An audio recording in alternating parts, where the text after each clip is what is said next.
आ रही है। परमाणु हमले की धमकियों के बीच पुतिन ने एक बार फिर नेटो को चेतावनी देने के लिए अपने 4 लड़ाकू विमान उसकी एयर स्पेस में उड़ाए हैं।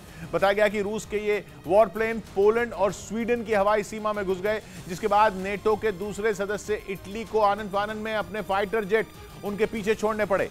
यूक्रेन में मिलते जोरदार झटकों के बावजूद रूस का यह आक्रामक रवैया बहुत बड़ी खबर है। यह दिखाता है कि पुतिन यूक्रेन में मिलती हार से डरे नहीं है, बल्कि वो नेटो को ही डराने में लगे हैं। मतलब रूस वर्सेस यूक्रेन की यह तस्वीर सीधे सीधे रूस बनाम नेटो की शक्ल लेती दिख रही है। हालांकि इटली के जेट्स ने रूस के लड़ाकू विमानों को खदेड़ दिया, पर उनके जरिए पुतिन ने नेटो को ललकारा। उन्होंने उसे धमका दिया कि वो यूक्रेन में रूस को मिलती हार से ज्यादा खुश ना हो और रूस को कमजोर समझने की गलती तो कतई ना करें, क्योंकि रूस में अब भी इतना दम है कि वो नेटो को घुटनों पर ला सकता है और नेटो का भी वही हश्र कर सकता है जो उसने यूक्रेन का किया है। भले ही अभी रूस की सेना यूक्रेन में बुरी तरह पिट रही है, लेकिन रूस ने अपने फाइटर जेट नेटो की हवाई सीमा में उड़ाकर यह बताने की कोशिश की कि तस्वीर ज्यादा दिन तक ऐसी ही नहीं रहने वाली। सीन एक बार फिर पलटेगा और रूस फिर जोरदार वापसी करेगा। नेटो को धमकाने के लिए पुतिन ने अपने निशाने भी बहुत सोच समझकर चुने। पहला पोलैंड, जो कि पहले से ही नेटो का सदस्य है, और दूसरा स्वीडन, जिसने नेटो का सदस्य बनने के लिए अर्जी दी हुई है।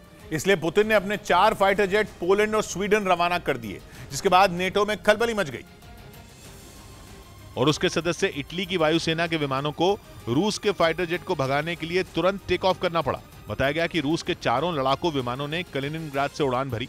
कलिनिनग्राद रूस का वो प्रांत है जो उसकी सीमा से जुड़ा हुआ नहीं है, बल्कि वो पोलैंड और लिथुआनिया जैसे नेटो देशों के बीच बसा है। उसके पास बाल्टिक सागर के दूसरी तरफ ही स्वीडन है। इसलिए रूस के फाइटर जेट पहले पोलैंड की हवाई सीमा में घुसे और फिर स्वीडन के पास उड़ गए। नेटो के एयर पुलिसिंग मिशन के तहत इटली के हवाई जहाज पोलैंड में तैनात है, इसलिए जैसे ही उसकी हवाई सीमा में रूस के विमानों की खबर मिली, इटली काम पर लग गया।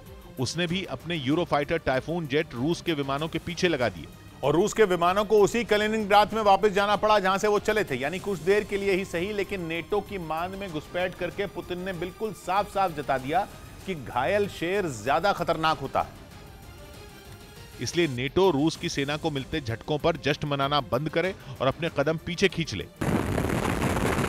हालांकि स्वीडन ने अपनी एयर स्पेस में रूस के विमानों की एंट्री को नकार दिया और दावा किया कि रूस के फाइटर जेट अंतर्राष्ट्रीय इलाके में थे।